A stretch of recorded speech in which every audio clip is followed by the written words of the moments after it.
ब्रह्मांड हम लोग देख रहे हैं तब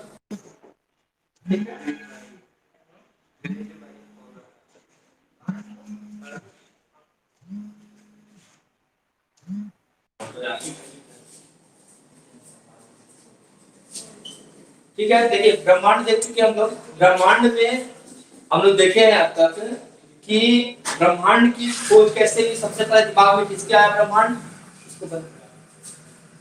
तो ब्रह्मांड का जो सबसे पहले जैसे हम लोग देखते हैं कि पृथ्वी जो है, कोई छोटे बच्चे को हम लोग देखते हैं तो छोटा बच्चा क्या करता है, छोटा बच्चा बताता है कि पृथ्वी केंद्र में है, हम लोग केंद्र में है और ब्रह्मांड की हर चीज इसका क्या कर रही है, चक्कर लगा रही है। तो सेंटर में कौन है, पृथ्वी है। तो 140 ईस्वी में 140 ईस्वी में आपके क्लॉडियस टॉलमी आए थे। क्लॉडियस टॉलमी आए थे। इन्होंने बताया कि पृथ्वी केंद्र में है और ब्रह्मांड की हर चीज इसका क्या कर रही है, चक्कर लगा रही है। तो इसको चूंकि सेंटर में किसको माना, पृथ्वी केंद्र में है। परमिशन कहां से देते हैं, कोई और क्या इसका परमिशन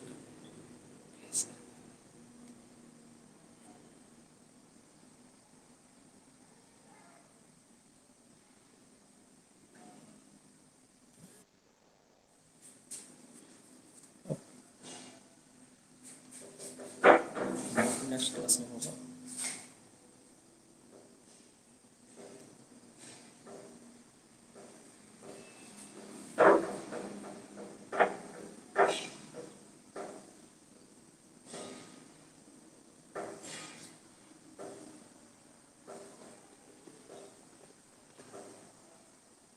अभी नहीं पढ़ रहा, ठीक है। देखिए पृथ्वी केंद्र में है, पृथ्वी केंद्र में है और ब्रह्मांड की प्रत्येक चीज या कहा जाए पिंड किसका चक्कर लगा है, किसका,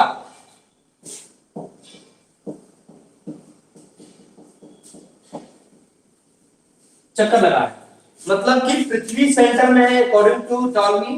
पृथ्वी है हमारी और पृथ्वी के चारों ओर, चाहे वह सूर्य हो गया आपका, चाहे वह चंद्रमा हो गया, चाहे वह आपका अन्य कोई ग्रह हो गया, सभी इसका चक्कर लगा रहे हैं अकॉर्डिंग टू क्लॉडियन टॉलमी के अनुसार।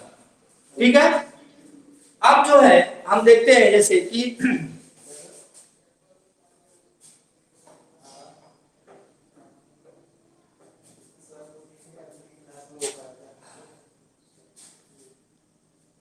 उसके बाद जो है 140 ईस्वी से लेकर के लंबे समय तक क्लॉडियस टॉलमी जो हाईलाइटेड रहे और इन्हीं को माना जाता था, उनकी पृथ्वी का जो कॉन्सेप्ट इन्होंने दिया है वही कॉन्सेप्ट क्या है हमारा, सही है। लेकिन 1543 ईस्वी में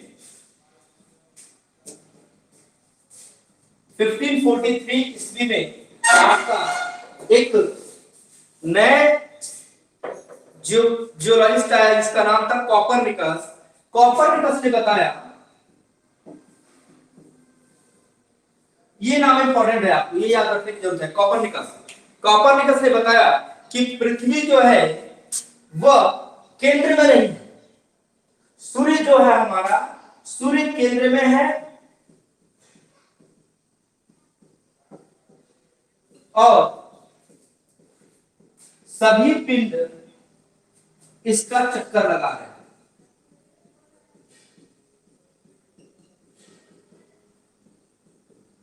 पृथ्वी क्लियर है। कॉपरनिकस की थ्योरी 1543 तक 140 से लेकर 1543 तक राज था, टॉलमी ने राज किया।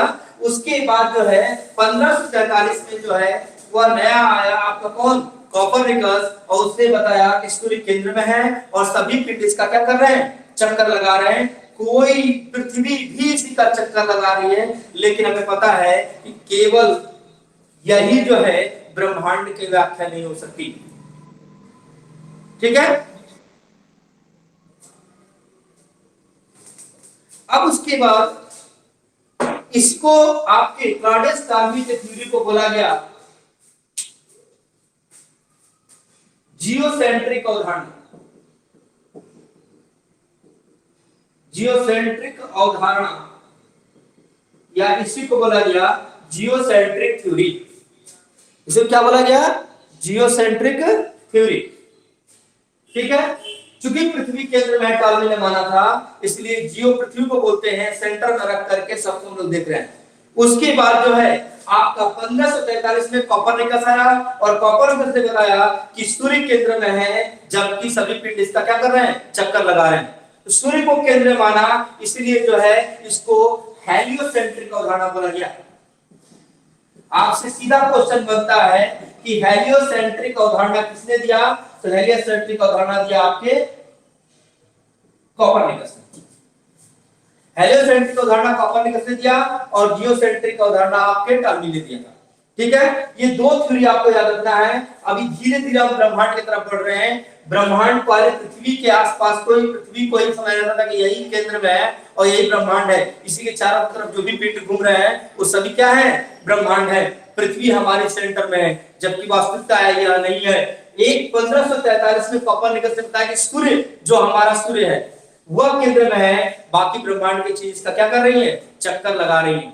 लेकिन क्योंकि पृथ्वी इसका चक्कर कुछ हद तक यह सही था, लेकिन हमें आप सबको पता है कि ब्रह्मांड के केंद्र में केवल सूर्य नहीं है, इस हमारे सूर्य जैसे 100 अरब से भी अधिक जो है सूर्य ब्रह्मांड में मौजूद है। तो 1543 में कुछ हद तक कोपरनिकस ब्रह्मांड की तरफ क्लोज बढ़े, लेकिन कोपरनिकस पहले व्यक्ति नहीं थे जिन्होंने बताया कि सूर्य का चक्कर हमारी पृथ्वी लगाती है। सूर्य का चक्कर हमारी पृथ्वी लगाती है, ये बताने वाले वो पहले व्यक्ति नहीं थे।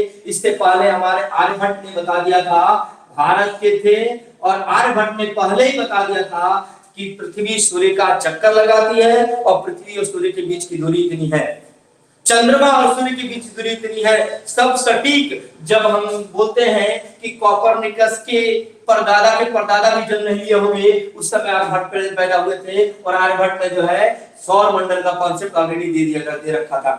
तो कोपरनिकस की थ्योरी को बाद में सौर मंडल की थ्योरी बोला गया। क्वेश्चन पूछा जाता है कि सौर मंडल का कॉन्सेप्ट किसने दिया? तो कोपरनिकस ने दिया। यदि उसमें शामिल कर दिया जाए कि सौर मंडल का कॉन्सेप्ट किस भारतीय ने दिया, तो वो थे आपके कौन? आर्यभट्ट। ठीक है, अब नेक्स्ट बढ़ते हैं। इसके बाद 1805 तक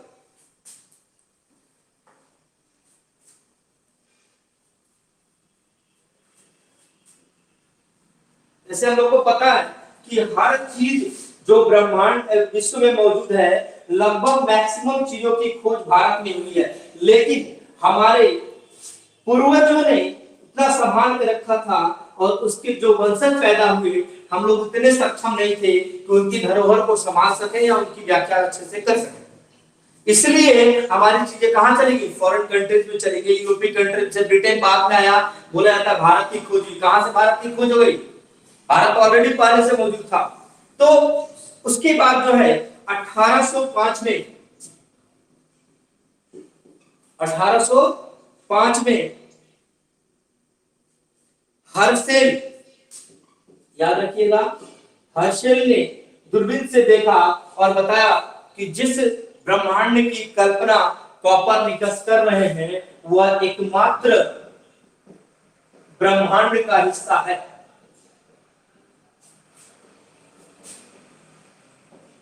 ब्रह्मांड का अंश मात्र है।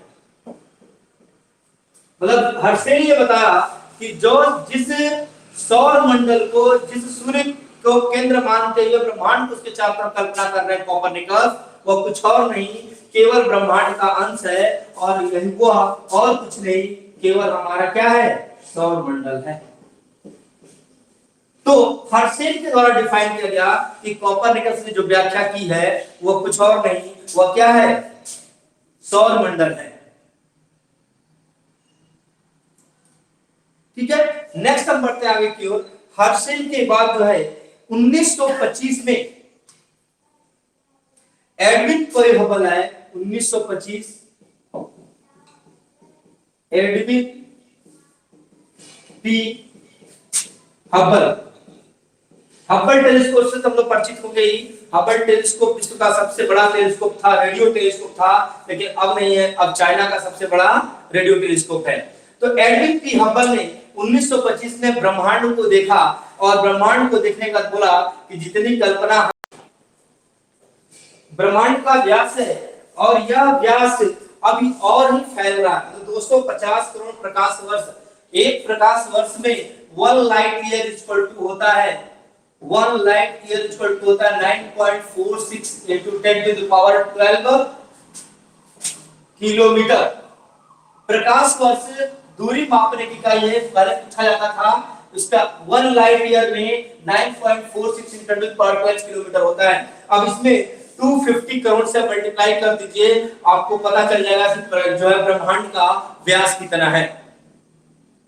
ठीक है, अब आपको याद रखिएगा कि 250 करोड़ प्रकाश वर्ष एडविन हमने बताया, और ये आगे क्या हो रहा है, और भी जो है बढ़ता ही जा रहा है, कम होने का नाम नहीं ले रहा है।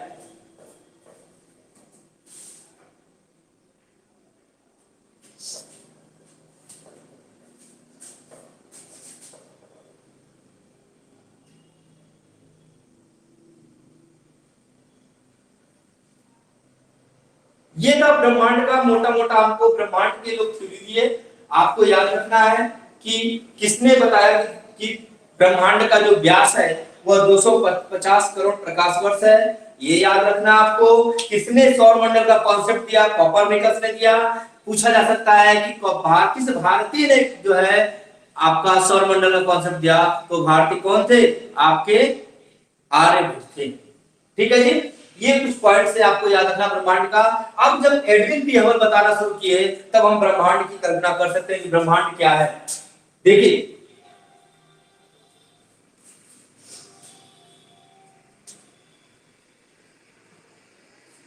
क्वेश्चन कोई मन में उठ रहा हो तो आप अपना माइक ऑन करके पूछ सकते हैं।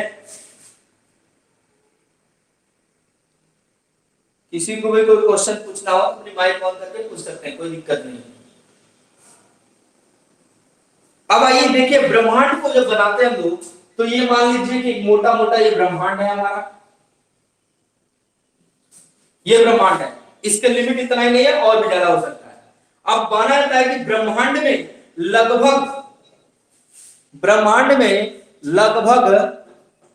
आपके 100 अरब गैलेक्सी हैं। ब्रह्मांड में लगभग 100 अरब गैलेक्सी हैं। ये ब्रह्मांड हो गया आपका। इसमें 100 अरब क्या है, आपकी गैलेक्सी है।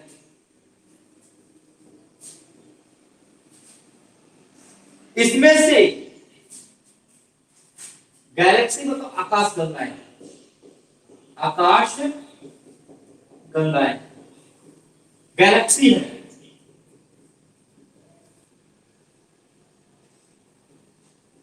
लगभग 100 अरब गैलेक्सी है।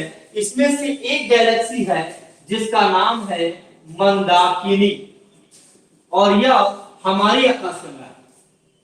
मंदाकिनी हमारी आकाशगंगा है। अब मंदाकिनी हमारी आकाशगंगा है, मंदाकिनी में लगभग अरबों जो है तारों का समूह है। तारों का क्या है, समूह है। और उसमें से एक तारों का समूह हमारी कौन सी है, दुग्ध मेखला है, या इसी को हम लोग क्या बोलते हैं, मिल्की वे। इसी को हम लोग बोलते हैं मिल्की वे, दुग्ध मेखला। समझिए, ब्रह्मांड है, ब्रह्मांड में 100 अरब गैलेक्सी है, उसमें से एक गैलेक्सी हमारी है। हमारी गैलेक्सी का नाम मंदाकिनी है। मंदाकिनी में बहुत सारे जो है अरबों तारों के समूह है। उस तारों के समूह में से एक तारों का समूह हमारा है, जिसका नाम है दुग्ध मेखला। दुग्ध मेखला में जो है अरबों, 100 अरब भी मान लीजिए अरबों तारे हैं, उसमें से एक तारा हमारा है। एक जो है आपका ये तारा जो है हमारा है। इसमें अरबों में क्या है, सूर्य है, उसमें से एक सूर्य हमारा है। अब इस सूर्य के 8 ग्रह हैं और चेंज होते रहते हैं, लगभग जो है 300 प्लस जो है हमारे उपग्रह हैं। वह उपग्रह कृत्रिम दोनों को मिला लिया जाए तो वह उपग्रह सूर्य के कक्षा में घूमते रहते हैं। तो कहा जाए कि यह, फिर से देखिए, यह बड़ा सा ब्रह्मांड है। ब्रह्मांड में 100 अरब लगभग आकाश गंगाएं हैं। उस आकाश गंगा में से एक आकाश गंगा हमारी मंदाकिनी है। हमारी मंदाकिनी में भी लगभग तारों के समूह है, 100 अरब तारों के समूह है। उसमें से एक तारों का समूह हमारी दुग्ध मेखला है, और दुग्ध मेखला जो है उसमें भी 100 अरब के आसपास तारे हैं, और उन तारों में से एक तारा हमारा सूर्य है। और उसमें से 8 जो है ग्रह है, 8 ग्रहों में से हमारी एक पृथ्वी है। ये हमारी पृथ्वी है। अब सोचिए, पृथ्वी इतनी छोटी दिख रही है तो हमारी औकात क्या होगी ब्रह्मांड के सामने। ठीक है, यहां तक समझ में आ गया था, यहां तक हम लोग कर लिए थे। नेक्स्ट आपका जो है, कुछ आपको फैक्ट्स लिखवाए थे, कुछ लोग लिखे थे, कुछ लोग नहीं लिखे थे। जो लिखे थे वो लिख डाले, जो नहीं लिखे थे लिख लीजिए कि हमारी आकाश गंगा के सबसे निकट की आकाश गंगा एंड्रोमेडा है। हमारी आकाश गंगा की सबसे नजदीक की आकाश गंगा एंड्रोमेडा है। लिखते चलिए, हमारी आकाश गंगा का नाम मंदाकिनी है, जो सर्पिलाकार है। थोड़ा सर्पिला बना दीजिए भाई, सांप की तरह है। सर्पिला जनरली ऐसे ही होता है, ठीक है, जैसे भी है बना लिया सर्पिला है। ठीक है, हमारे आकाश में सबसे ठंडा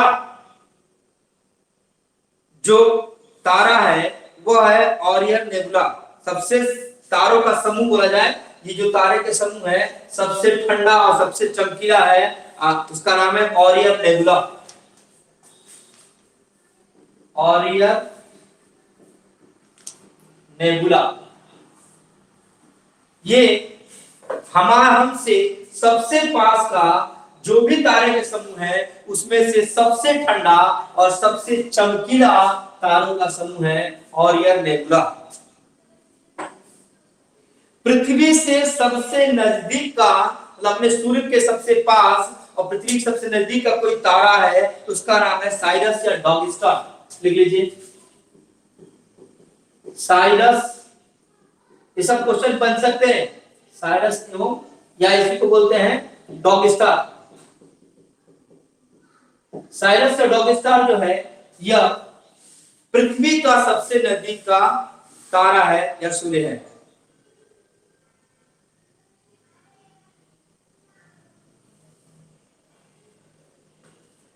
एक मिनट, इसको थोड़ा सा करेक्ट कर लीजिएगा। यह पृथ्वी से रात्रि में सबसे चमकीला दिखने वाला है। इसको करेक्ट कर लीजिएगा आप लोग। रात को सबसे चमकीला दिखने वाला,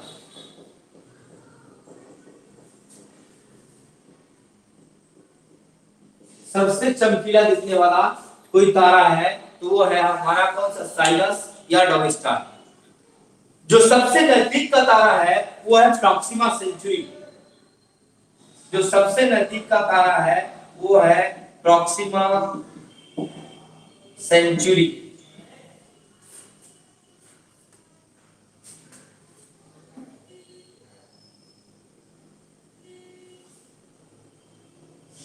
इसके बाद 2 पॉइंट और मैंने बताए थे आपको, रटने वाले फैक्चुअल चीजें थी।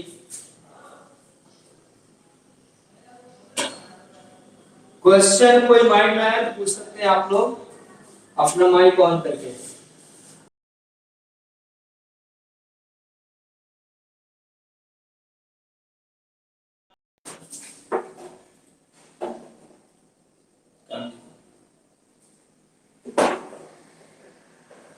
मास्ट और फास्ट जो है ये 2 दूरबीन है। मास्ट आपका जो है मल्टी एप्लीकेशन सोलर टेलीस्कोप है। यह बोला जा रहा है एशिया का सबसे बड़ा टेलीस्कोप है, जिसको उदयपुर के फतेह सागर में लगाया गया। एशिया का सबसे बड़ा सोलर दूरबीन, एशिया का सबसे बड़ा सोलर दूरबीन है आपका मास्क, यह भारत के फतेह सागर, राजस्थान में फतेह सागर है, उदयपुर में, वही लगाया गया इसको। उदयपुर के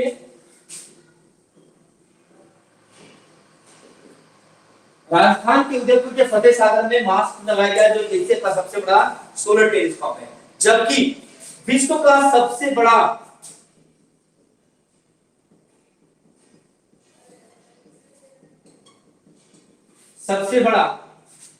रेडियो टेलीस्कोप, रेडियो दूरबीन दूरबीन वो है फास्ट, जो चाइना के पास है। इसी ने जो है हब्बल की जगह ली है, चीन के पास है, चीन ने लगाया है, और यह जगह लिया किसका, आपका हब्बल टेलीस्कोप की जगह लिया है। 500 metre aperture spherical radio telescope इसका फुल फॉर्म है, लिख लीजिए, लिखना हो तो 500 metre aperture spherical radio telescope. MAST का लिखना हो तो लिख लीजिए मल्टी एप्लीकेशन सोलर टेलीस्कोप।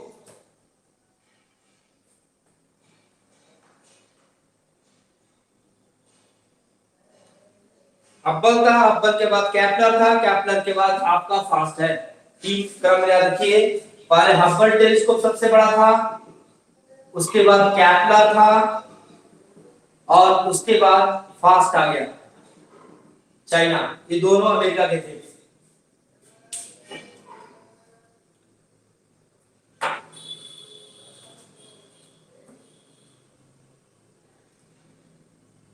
तारों का जीवन चक्र पढ़ा दिया था। कल जो है आपको अभी थोड़ा सा कुछ बच्चे कम आए हैं, मंडे से हम लोग जुड़ेंगे, और सभी लोग एक दूसरे को इन्फॉर्म कर दें, जो भी आपके दोस्त यार हो, और आप लोग वीडियो और अपना ऑडियो दोनों खोल कर रखें ताकि आप दिखें। आप क्वेश्चन पूछ सकते हैं, ये इंटरेक्टिव क्लास है, या नहीं है कि आप जो केवल सुनते रहें। ठीक है, अभी आपके 10 मिनट के बाद जो है मैथ की क्लास होगी, तब तक जो भी जुड़ना चाहे उनको इन्फॉर्म कर दे, जुड़ जाए। 10 मिनट के बाद आपकी मैथ की क्लास होगी, उसका मंडे से हम लोग कंटिन्यू करेंगे सोलर सिस्टम से।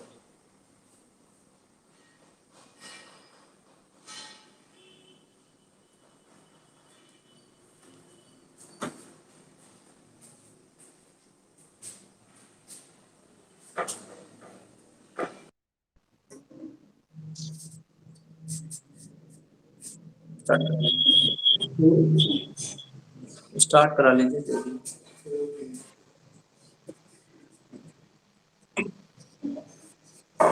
देखिए, हमारा चैप्टर चल रहा था बेस में, ठीक है। तो उसमें क्या है, उसका थोड़ा बहुत रिवीजन स्टार्ट करते हैं, स्टार्टिंग वाले क्वेश्चन देखते हैं, फिर आगे चलेंगे उससे। तो स्टार्टिंग में क्वेश्चन है एक, सबसे पहले कि ए का कितना, ए का 60% बराबर, ए का 60% बराबर बी का 3/4, बी का कितना, 3/4। तो तुम्हें निकालना है इसका ए रेशियो बी। क्या निकालना है, ए अनुपात बी कितना होगा। तो मैंने इस टाइप के क्वेश्चन तुम्हें करा चुके हैं, तो जल्दी से बताइए इसका कितना आंसर आ रहा है। ए रेशियो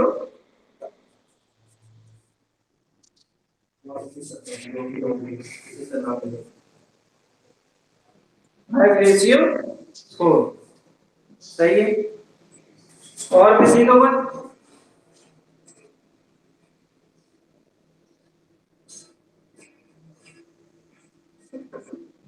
और किसी का आया कि नहीं आया,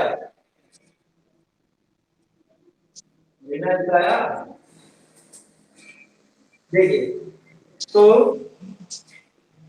हम निकालते हैं इसे कि ए का मतलब क्या होता है इनटू, कि ए का 60% परसेंट हटेगा तो बट्टे में कितना आएगा 100, का मतलब क्या इनटू, तो ए रेशियो बी पूछ रहा था वो कि ए रेशियो बी, तो ए रेशियो बी क्या होता है ए अपॉन बी की फॉर्म होती है, क्या होती है ए अपॉन बी की फॉर्म, तो हम इसे सॉल्व करके लेके आएंगे ए अपॉन बी की फॉर्म में, तो 0 से 0 कैंसिल, छोटा कर लेंगे यहाँ पे 2 से 5 बार और 2 से 3 बार, और 3 से 3 कैंसिल कर दिया, तो हमें क्या लेके आनी है ए अपॉन बी की फॉर्म, तो ए यानी कि बी यहाँ पर बराबर के साइन से आएगा, किसमें आएगा भाग में आएगा, तो ए अपॉन कितना आएगा बी, और 5 जो यहाँ पर है ये कहाँ जाएगा ऊपर, तो 5/4, तो हमें मिली ए अपॉन बी की फॉर्म, तो इसे लिख सकते हैं ए रेशियो बी, तो ए रेशियो बी कितना बनेगा 5/4, किसी को कोई दिक्कत हो तो पूछ लीजिए, और ये वही है जो पिछली बार करा चुका हूं, तो उसने ये थोड़ा रिपीट कर दिया और कुछ नहीं है, किसी को कोई दिक्कत हो तो पूछ लीजिए, न दिक्कत हो तो साफ कर दो इसे फिर। चलिए अगला देखते हैं क्वेश्चन। ना हाँ बोलते हैं ना बोलते हैं, पता ही नहीं चलता है। नहीं बोला करो भाई, हाँ हाँ बोला करो। ठीक है, अगला क्वेश्चन देखते हैं कि a अपॉन 3 बराबर b अपॉन 4 c अपॉन 7 हो, तो a plus b upon c बराबर क्या होगा, बराबर क्या होगा, कितना है निकालिए, 2, गुड, आप चिंता कर रहे हैं। और किसी का कुछ।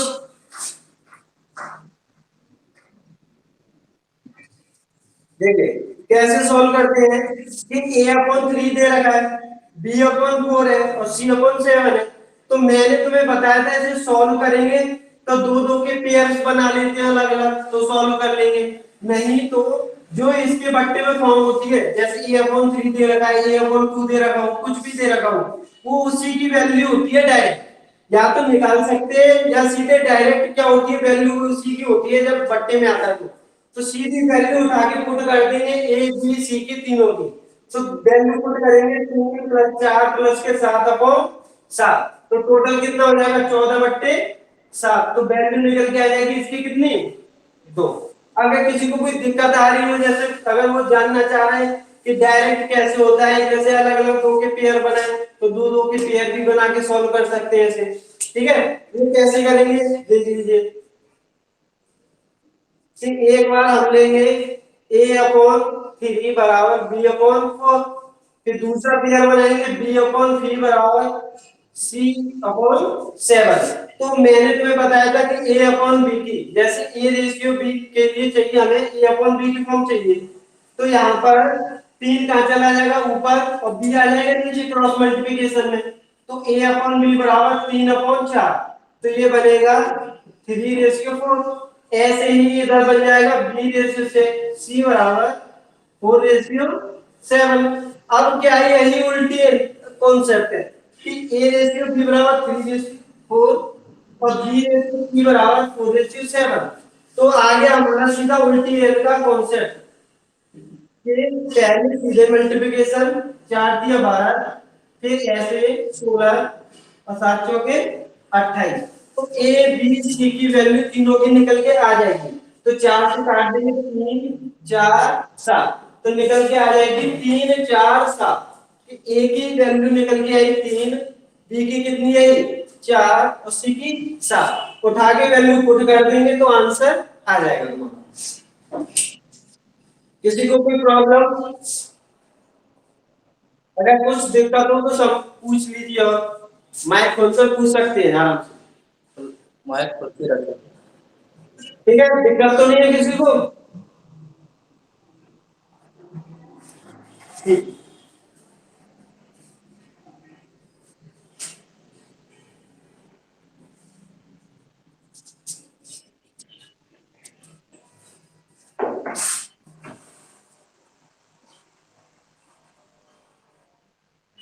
ये स्टार्ट का भी कर लेते हैं कि x बट्टे 5 बराबर y बट्टे 1। ये भी नहीं है सर, इस वाले में नहीं आ रहा। इसको बंद कर दो। उसमें आ रहा है। वैसे यहाँ पे बंद किया खुद ही गर्म हो जाए। ठीक है। बंद कर दिया। x upon y, x upon 5 बराबर y अपॉन 8 हो तो x प्लस के 5 y प्लस के 1 अनुपात निकालिए इसका। ठीक, क्या अनुपात होगा इसका? ठीक है, ये x अपॉन 5 है, x बट्टे 5 बराबर y बट्टे 8 हो तो x प्लस के 5 y प्लस के 8 क्या होगा?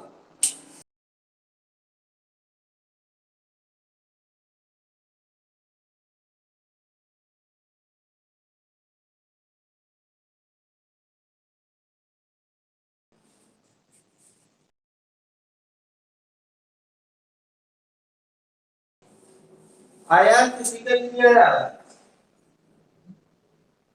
कितना है?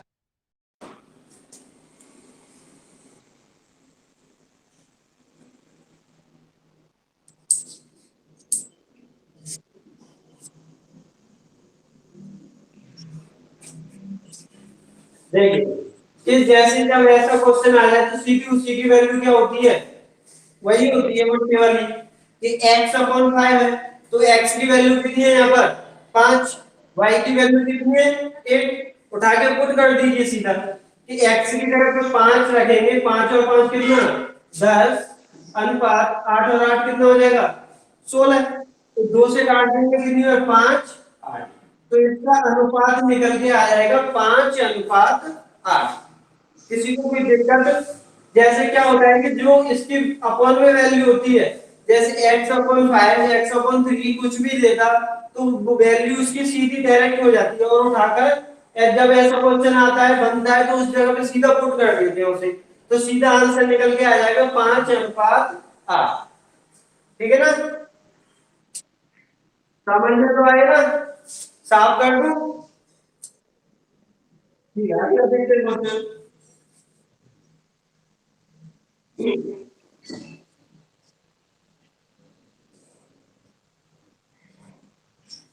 जैसे तुम्हें दे रखा है क्वेश्चन, ध्यान से देखना कि x square plus 4 y square बराबर 4xy। क्या दे रखा है question? X square plus 4y square बराबर 4xy हो तो x अनुपात y क्या होगा? हो तो x अनुपात y क्या होगा? जैसे क्वेश्चन में रखा है x square plus 4y square बराबर 4xy हो तो x अनुपात y क्या होगा? निकालिए।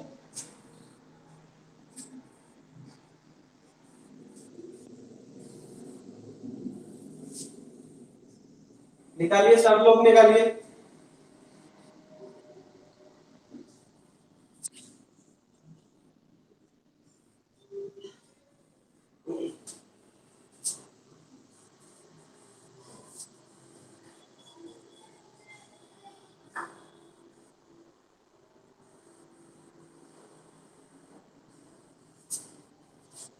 कितना आया? किसी का आया कि नहीं आया? x अनुपात y कितना आया?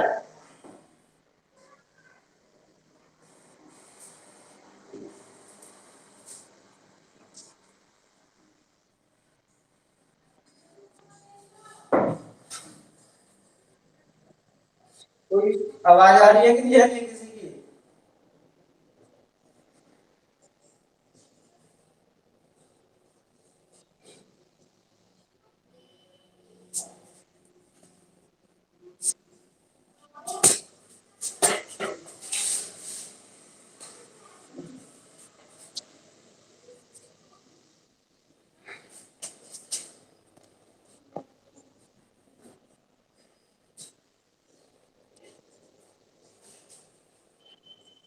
उल्टा दिख रहा और उल्टा दिखेगा। है। पर लेकिन उस वीडियो में जैसे जाएगा तो शायद सीधा दिखेगा।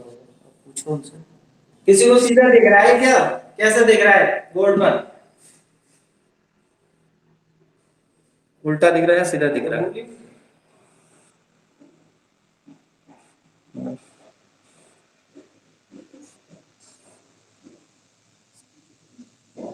मधु उल्टा दिख रहा है या सीधा दिख रहा है? बोर्ड पे लिखा हुआ सीधा दिख रहा है उल्टा दिख रहा है? दिख रहा है, ठीक है, कोई दिक्कत नहीं। चलो ठीक है, इसका आंसर आया कि नहीं आया? 2:1। ठीक है ऑप्शन में 2:1। और किसी को कुछ?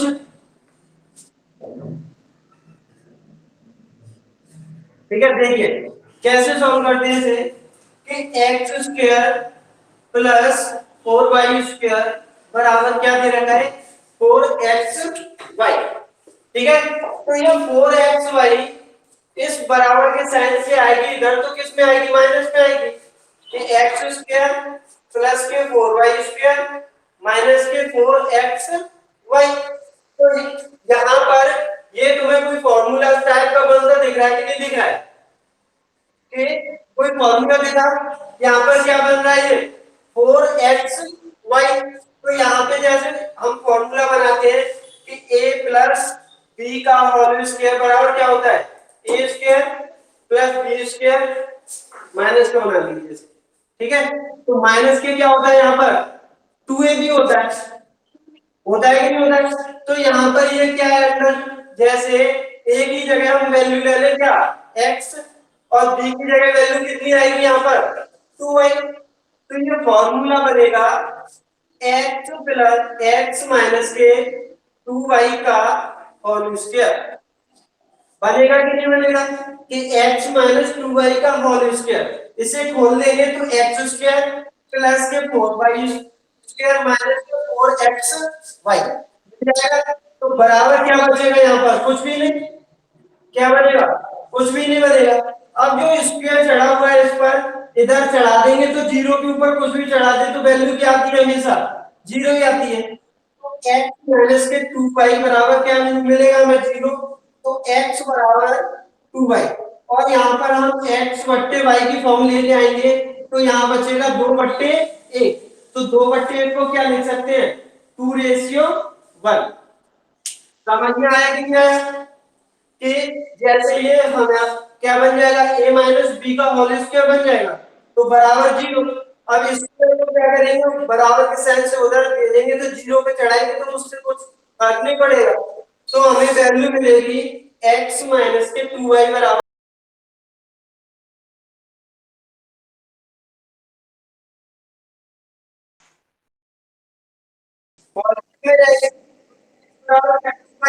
और x अपन y की फॉर्म चाहिए हमें। क्या है? x अपन x रेशियो y निकालना है। तो x बट्टे y बराबर क्या होगा? 2:1, यानी कि 2/1। तो क्या मिल जाएगा हमें?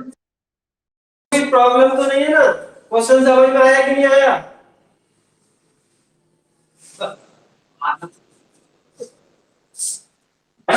क्या बात है,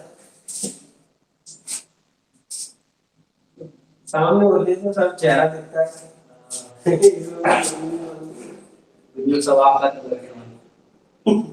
ठीक है, अगला क्वेश्चन लिखिए आप लोग।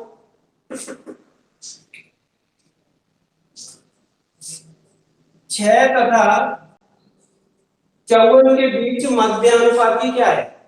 6 तथा 54 के बीच मध्यानुपाती निकालिए। 18।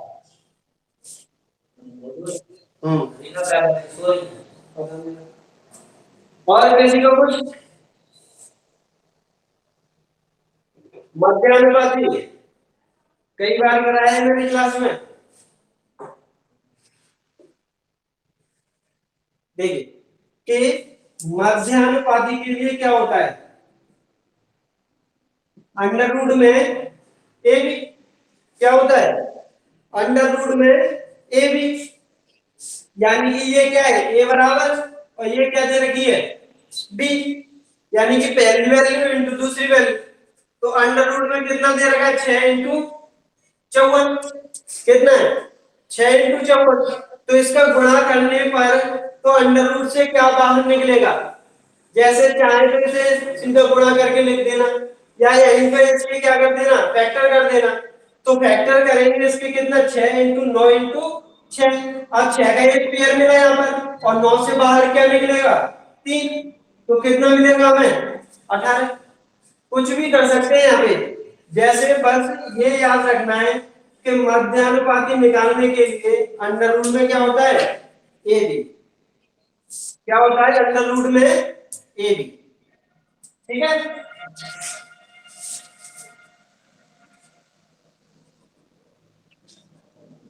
6 तथा 24 का मध्यानुपाती निकालें, 6 तथा 24 का मध्यानुपाती निकालिए सबको।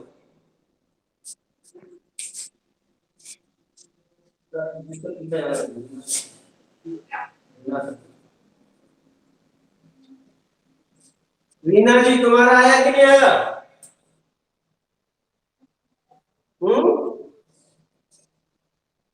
नहीं आया, चल निकालिए निकालिए आराम से निकालिए।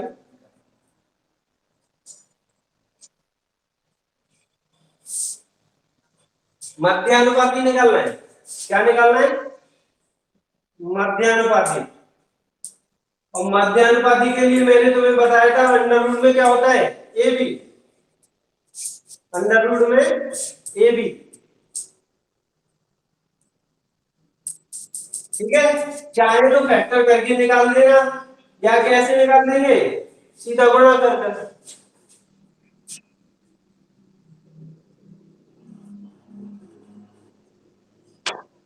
फैक्टर करके निकाल देना या सीधा गुणा करके निकाल देंगे।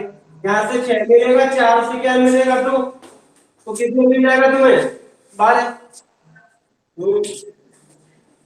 कुछ दिक्कत तो नहीं है ना इसमें, अब ऐसा आएगा तो निकाल देंगे ना मध्यानुपाती का।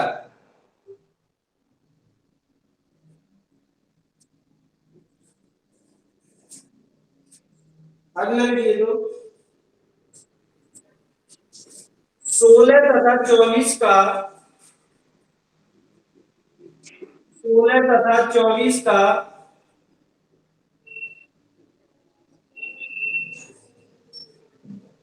16 तथा 24 का तृतीयानुपाती क्या होगा, 16 तथा 24 का तृतीयानुपाती निकालिए।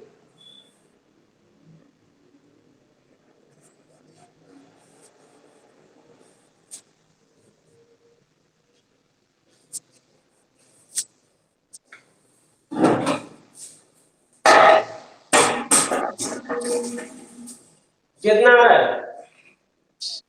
36, और कितनी का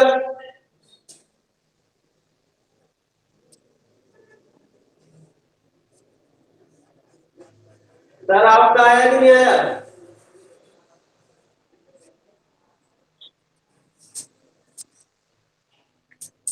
हाँ हाँ,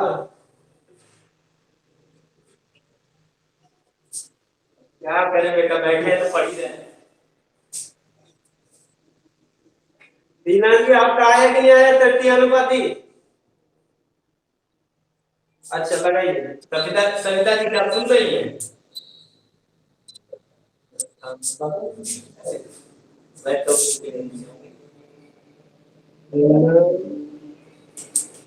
सुन रहे हैं, कुछ लोग तो सुन ही सुन रहे हैं, तरफा नहीं बैठ चलेगा सब लोग।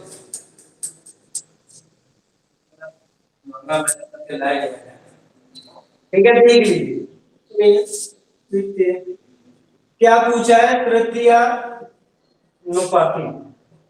क्या पूछा है तृतीयानुपाती।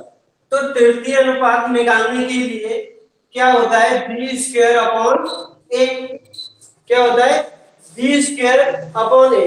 जैसे किसी को फॉर्मूला नहीं याद है, क्या है फॉर्मूला नहीं याद रहता है, तो कैसे निकालते हैं कि ए अनुपात बी समानुपात बी अनुपात कितना होता है सी। तो तो इन दोनों का गुणा होता है और इन दोनों का गुणा होता है, तो इसलिए बीडी का गुणा हो रहा है, तो यहाँ पे क्या बनता है तुम्हारा बी स्क्वायर अपॉन क्या होता है ए सी। तो हमें सी तो निकालना ही है, तीसरा अनुपात निकालना है, तो अपॉन क्या आ जाता है एक, यानी कि बी स्क्वायर अपॉन एक। तो सीधा फॉर्मूला कहां से बनाया, यहीं से बनाया। तो निकालना है तुम्हें कितना बी स्क्वायर अपॉन ए, तृतीय अनुपात निकालने के लिए। तो b बराबर क्या दे रखा है हमें दूसरी वैल्यू, तो 24 इंटू 24 बट्टे कितना 16, 4 से काट देंगे इसे कितनी बार 4 बार, ये 6 बार, 4 से 6 तो निकल के आ जाएगा कितना 36, 36 आ जाएगा। समझ में आया ना आपके, किसी को कोई दिक्कत तो नहीं है? कुछ न समझ में आई तो पूछ लीजिए, माइक खुला हुआ है।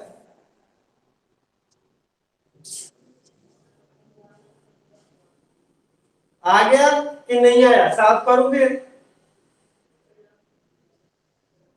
ठीक, अगला निकालिए सब लोग।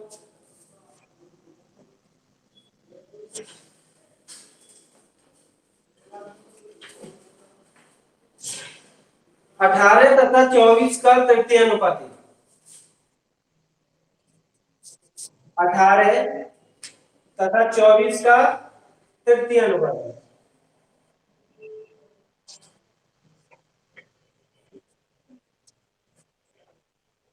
निकालिए, सब लोग निकालिए।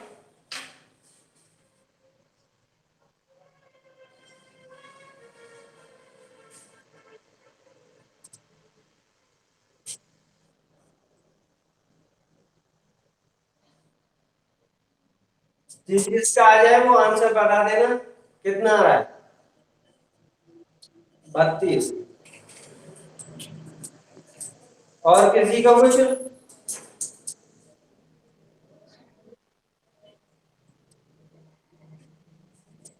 18 तथा 24 का तृतीय अनुपाती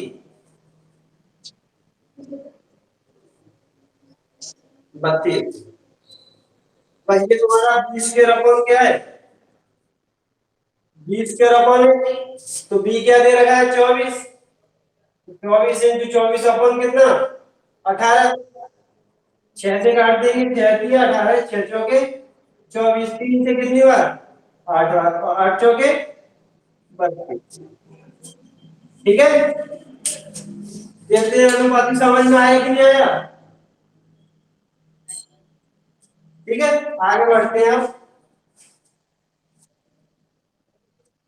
देखिए अगला क्वेश्चन लिखिए,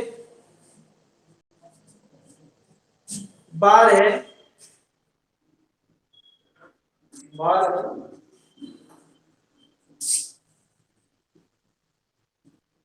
चतुर्थ अनुपात निकालना है इसका। क्या निकालना है तुम्हें, 12, 24 तथा 24 का चतुर्थ अनुपात निकालना है। क्या निकालना है, चतुर्थ अनुपात 28।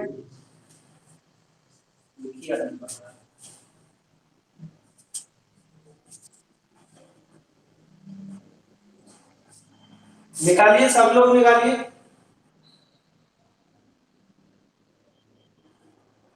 चतुर्थ अनुपात, देखो किसी को जैसे फॉर्मूला नहीं याद रहता है तो अनुपात और ये बनाने के लिए क्या करते हैं कि ए अनुपात बी समानुपात सी अनुपात डी। अब क्या दे रखी है इसमें 4 दे रखे हैं, अगर इसमें 3 होता तो बी समानुपात बी अनुपात कितना हो जाता सी, लेकिन इसमें कितने दे रखे हैं 4। तो मैंने तुम्हें बताया था कि बीच वालों का गुणा होता है आपस में और लास्ट वालों का गुणा होता है। तो यहाँ पे हमें कि चतुर्थ अनुपात तो वो पूछ ही रहा है, क्या पूछ रहा है कि चतुर्थ अनुपात क्या होगा, तो चतुर्थ अनुपात बराबर क्या हो जाएगा, इन दोनों का गुणा होगा आपस में, तो b इंटू सी कौन क्या बन जाएगा एक, चतुर्थ अनुपात बराबर क्या बनेगा b इंटू सी अपॉन ए। तो b और c क्या दे रखे हमें 14 तथा 24 बट्टे कितना 12। 12 से काट देंगे 2 बार और आ गया सीधा कितना 28 है कि नहीं। सिंपल है वो। चतुर्थ अनुपात निकालना क्या सिंपल है। समझ में आया कि नहीं है। चतुर्थ अनुपात जैसे फॉर्मूला डायरेक्ट याद करें तो क्या है चतुर्थ अनुपात बराबर बी इंटू सी अपॉन ए। अगर फॉर्मूला नहीं याद रहता है तो बनाएंगे कहां से यहां से। ठीक है किसी को कोई प्रॉब्लम तो नहीं है।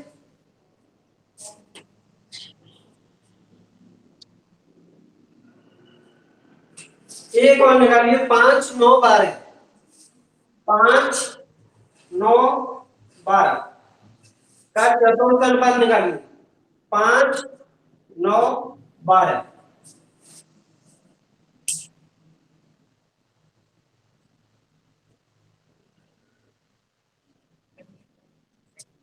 5 9 12 का चतुर्थ अनुपात निकालिए कितना है।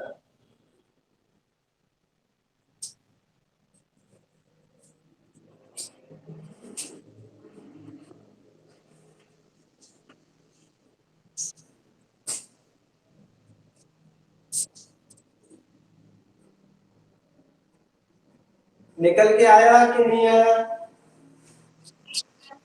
21 है। और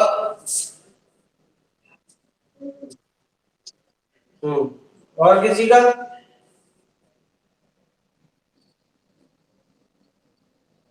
ठीक देखिए कि चतुर्थ अनुपात निकालने के लिए क्या है सीधा बीसी अपॉन ए। तो क्या दे रखी है 12 इंटू 9 बट्टे कितना 5। तो 12 नंबर कितना होता है 108 बट्टे 5। तो 5 से काट देंगे इसे कितनी बार कटेगा 5 दूनी 10 5 एकम 5 पॉइंट कितना बचा यहाँ पे 3। तो पॉइंट लगेगा तो जीरो बड़ी तो 5 छिक्के 30 तो कितना मिलेगा हमें 21.6 मिलेगा कि नहीं मिलेगा। तो देखिए मध्यानुपाती तृतीयानुपाती और चतुर्थानुपाती तुम्हारा क्या हो गया खत्म हो गया। इसी जैसे कोई क्वेश्चन बनेगा तो यहीं से बन जाता है जनरली। ठीक है समझ में तो आया ना आपके मध्यानुपाती तृतीयानुपाती और चतुर्थानुपाती किसी को कोई दिक्कत तो नहीं है। ठीक है तो ठीक है प्रत्येक से आंसर पूछूंगा मैं और वही बताएगा 0.2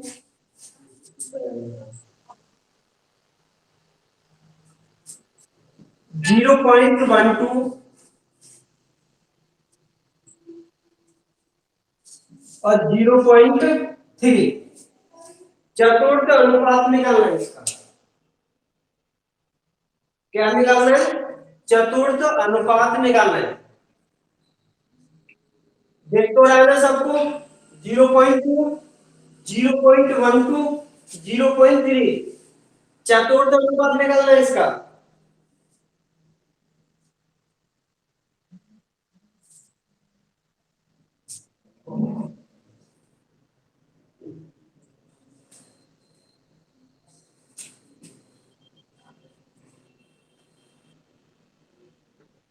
निकाला कि नहीं निकाला किस किस का आ गया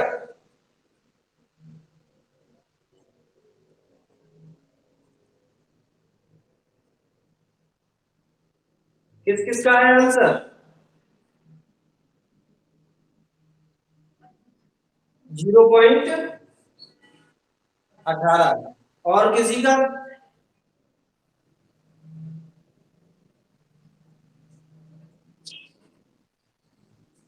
मधुकर आया नहीं आया 1.8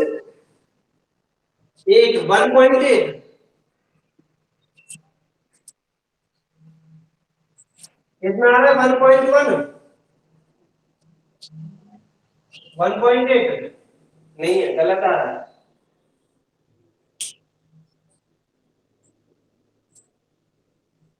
और कौन है और किसी का रीना जी हाँ सर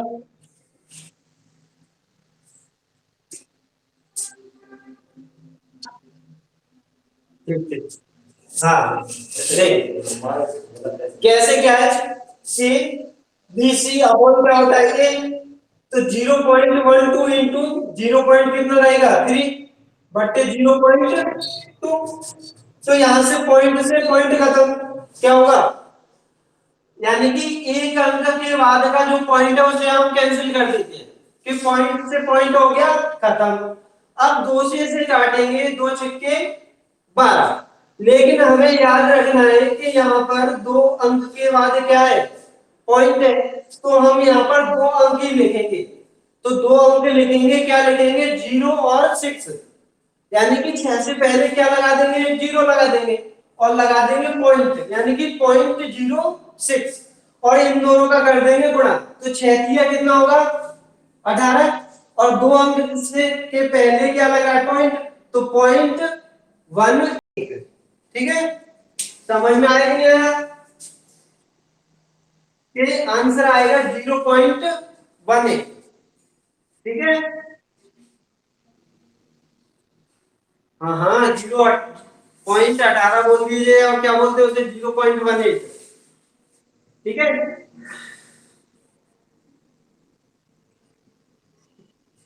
अगला लिखिए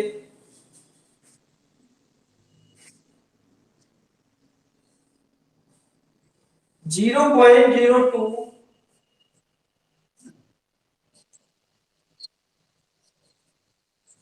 और 0.32, इसका निकालना है तुम्हें मध्यानुपाती। 0.02 और 0.32 मध्य अनुपाती निकालना है इसका।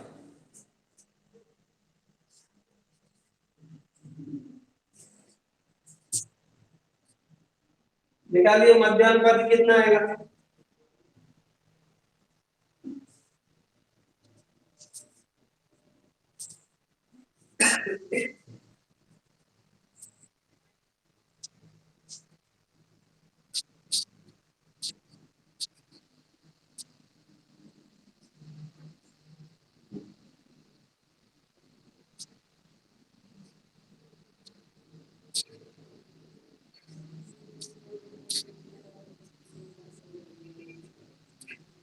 क्या हुआ, अभी तक आंसर नहीं आया इसका। पॉइंट नहीं आ रहा, समझ में नहीं आ रहा क्या है। ठीक है 0.08 सही। किसी का और कुछ तो नहीं आ रहा है इसके अलावा, यही आ रहा है ना कि मध्य अनुपाती निकालने के लिए क्या होता है अंडर रूट में ए बी, तो इन दोनों का कर देंगे 0.32 इंटू 0.02, तो दोनों का गुणा करेंगे तो पॉइंट कितना आएगा 64, और इससे बाहर निकल के आएगा क्या, यानी कि जैसे देखेंगे कि चार अंक के बाद पॉइंट लगा हुआ है, तो दो जीरो बढ़ा देंगे, इसके बाद क्या बढ़ाएंगे दो जीरो, तो यहां से जैसे ये क्या है वर्ग है, तो वर्ग में क्या बाहर निकलता है, दो दो के पेयर्स निकलते हैं, तो 64 का क्या निकलेगा 8, और इन दो जीरो का क्या निकलेगा 0, तो 0.01, ठीक है। किसी को कोई दिक्कत तो नहीं है, समझ में तो आया ना ये 0.32 इंटू 0.2 का कर देंगे बड़ा, तो इधर दो अंक के बाद पॉइंट है, इधर भी दो अंक के बाद पॉइंट है, तो यहाँ पर कितने अंक के बाद पॉइंट आएगा, यानी कि चार अंक से पहले क्या आएगा पॉइंट आएगा, तो 64 से पहले दो जीरो लगा लेंगे, और क्या है वर्ग से बाहर निकलेगा 8, और दो जीरो का क्या आएगा एक जीरो, दो दो के पेयर बनते हैं।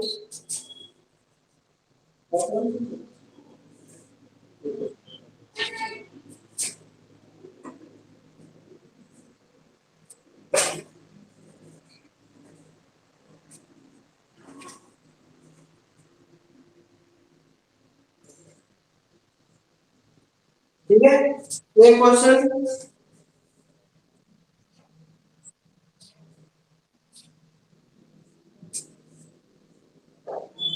0.02 क्वेश्चन लिखिए सब लोग, अरे लिखिए, अगला लिखिए।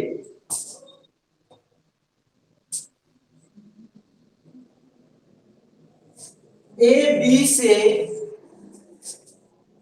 ए बी से 40% अधिक हो, अधिक हो तथा बी सी से 20% कम हो, तो ए अनुपात बी अनुपात सी क्या होगा?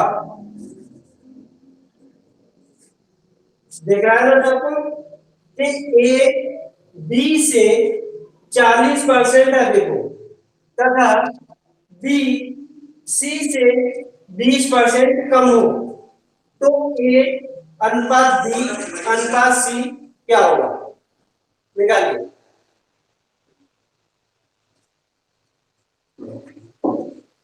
निकालिए कर लो, कितना आ रहा है आंसर?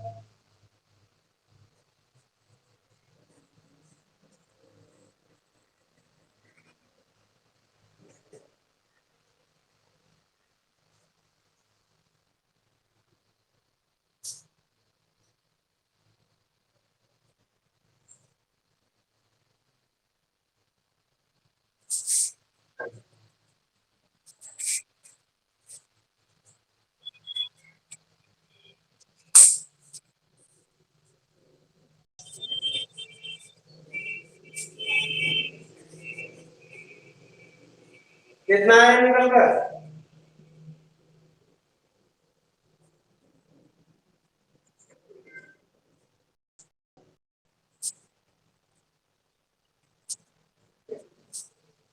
कितना आ रहा है इसका? ए अनुपात बी अनुपात सी।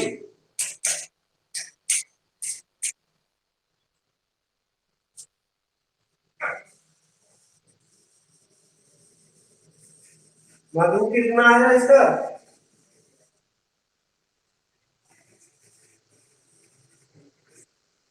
मतलब लिखा है कि नहीं लिखा है?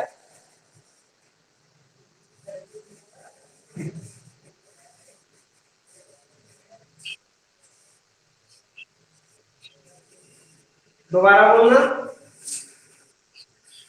33 20 25 नहीं है, गलत है।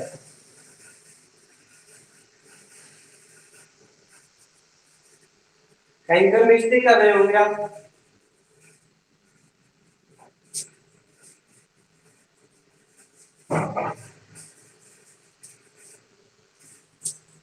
देखिए देखिए कैसे करेंगे इसे, कि चाहे तो तीनों की कंडीशन एक साथ बना सकते हैं, लेकिन दो दो की अलग अलग बनाकर हम सॉल्व करते हैं इसे। कि ए और किसकी दे रखी है? बी की। ए और बी की दे रखी है कि ए बी से 40% अधिक हो। ए हमारा बी से कितने परसेंट अधिक है? 40%। तो दोनों में अनुपात बन जाएगा कितने का? 7:5 का। बनेगा कि नहीं बनेगा? ए और बी का अनुपात बन जाएगा 7:5 का। और दूसरी कंडीशन दे रखी है तुम्हारी बी अनुपात सी के साथ, यानी कि बी सी से 20% कम हो, तो कितना? 100%। तो सी यानी कि बी सी से 20% क्या है? कम है, तो ये कितना होगा? 80। तो यहाँ से इन दोनों का रेशियो निकल के आ जाएगा 4:5 का। तो अब हम क्या करेंगे कि ए अनुपात बी दे रखा है 7:5 और बी अनुपात सी कितना दे रखा है? 4:5।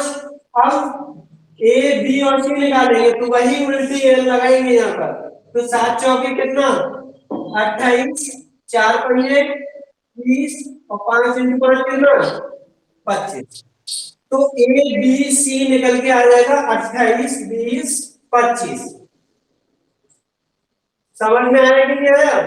कि पहले ए और बी के अलग कंडीशन बना लेंगे कि उसने बोला ए बी से 40% अधिक है, तो बी हमने माना कितना है, 100 है, तो 40% अधिक है ए, तो कितना हो जाएगा, 140। तो प्राप्त कर दोनों का रेशियो निकाल देंगे, 7:5 निकल के आ जाएगा। ऐसे ही बी और सी की कंडीशन दे रखी है कि बी सी से 20% कम हो, तो सी हमने कितना माना, 100, तो बी कितना है, 80, तो दोनों का रेशियो बन जाएगा 4:5। तो अब क्या है, ए और बी का अनुपात दे रखा है और बी और सी का दे रखा है, तो उल्टी एल का कॉन्सेप्ट लगा देंगे तो निकल के आ जाएगा 28, 20, 25। ठीक है ना? कहीं पे कुछ न समझ में आए तो पूछ लीजिए। और आगे ना कोई दिक्कत तो नहीं है? ठीक है, साफ कर दूं इसे?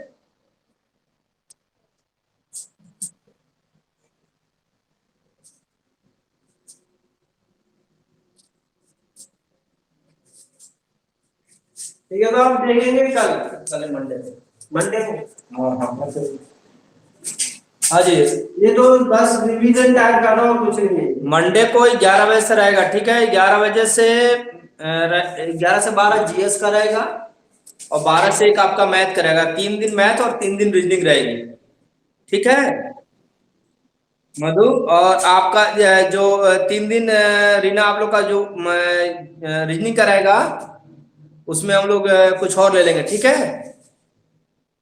हाँ, 11 बजे से आप लोग का लगभग 1 बजे तक क्लास चलेगी। 2 घंटे का भी चला रहे हैं, फिर देखते हैं जैसे होता है। और जो भी आपके साथ वाले हो उनको इन्फॉर्म करिए कि सभी लोग लिंक भेज करके ऐड कर लें, और ऐड वही होगा जिसको हम यहाँ से चाहेंगे, ठीक है।